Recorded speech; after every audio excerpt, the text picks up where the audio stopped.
د نیوز پریس چینل لیدونکو السلام علیکم. ستړي مشه پام وکړئ تازه لاندو مهمو خبرونو ته.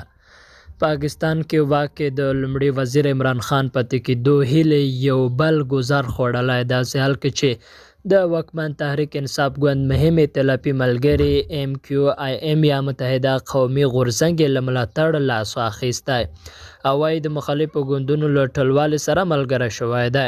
د MQIM له دې پرېکړې سره د پاکستان قومي اسمبلۍ کې اوس د عمران خان حکومت خپل ملاتړ اکثریت بایللی دی.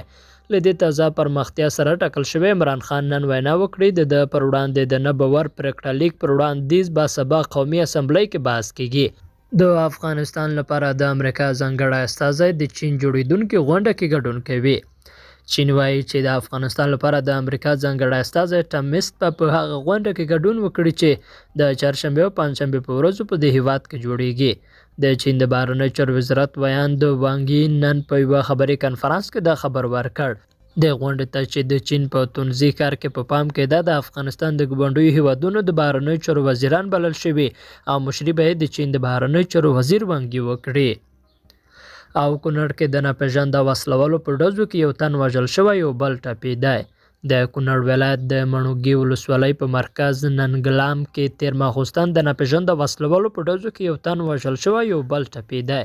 د کونړ د اطلاعات او کلتور سرپرست رئیس مولوي نجیب الله حنیف نن سهار ازادي راډیو ته وویل چې د ننګلام په بازار کې موټرسایکل سپرو وسلوالو د مڼوګي ولسوالۍ د ملي امنیت د پخواني مدیر میر احمد خان پر ورور او وراره چې لمانځه ته روان وو ډزې کړي چې یو تن وژل شوی او بل یې ټپېدی.